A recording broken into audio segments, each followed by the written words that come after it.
want to change the world? Start off by making your bed. If you make your bed every morning, you will have accomplished the first task of the day.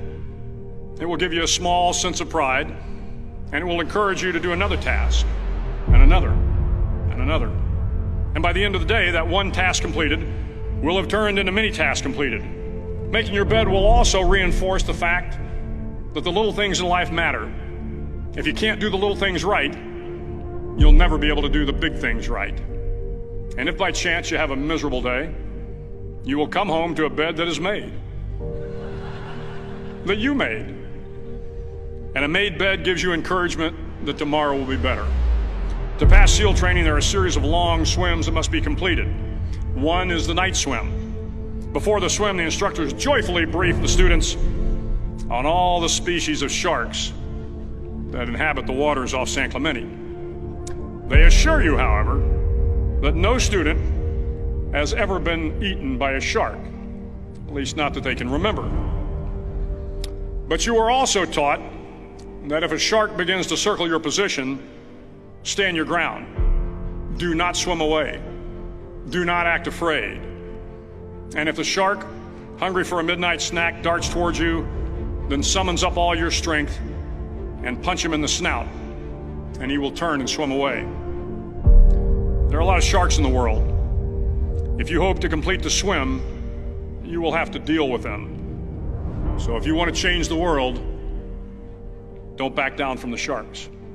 Over a few weeks of difficult training, my SEAL class, which started with 150 men, was down to just 42. There were now 6 boat crews of 7 men each. I was in the boat with the tall guys, but the best boat crew we had was made up of the little guys, the Munchkin crew, we called them. No one was over 5'5". The Munchkin boat crew had 1 American Indian, 1 African American, 1 Polish American, 1 Greek American, 1 Italian American, and 2 tough kids from the Midwest. They out-paddled, outran, and outswam all the other boat crews. The big men in the other boat crews would always make good-natured fun of the tiny little flippers the Munchkins put on their tiny little feet prior to every swim. But somehow these little guys from every corner of the nation and the world always had the last laugh, swimming faster than everyone and reaching the shore long before the rest of us. SEAL training was a great equalizer. Nothing mattered but your will to succeed, not your color, not your ethnic background, not your education, not your social status. If you want to change the world, measure a person by the size of their heart, not by the size of their flippers. The 9th week of training is referred to as Hell Week. It is 6 days of no sleep, constant physical and mental harassment, and 1 special day at the Mud Flats. The Mud Flats are an area between San Diego and Tijuana where the water runs off and creates the Tijuana Sloughs, a swampy patch of terrain where the mud will engulf you. It is on Wednesday of Hell Week that you paddle down to the Mud Flats and spend the next 15 hours trying to survive this freezing cold, the howling wind, and the incessant pressure to quit from the instructors.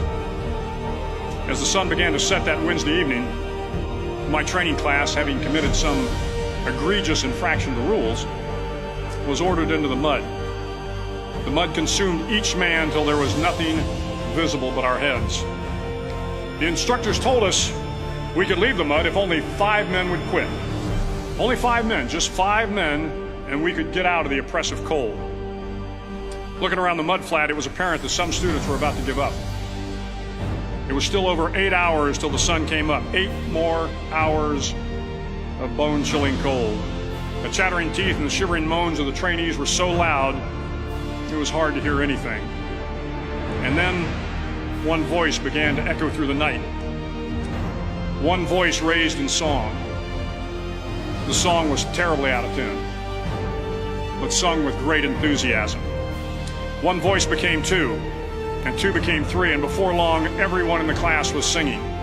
The instructors threatened us with more time in the mud if we kept up the singing, but the singing persisted, and somehow the mud seemed a little warmer, and the wind a little tamer, and the dawn not so far away.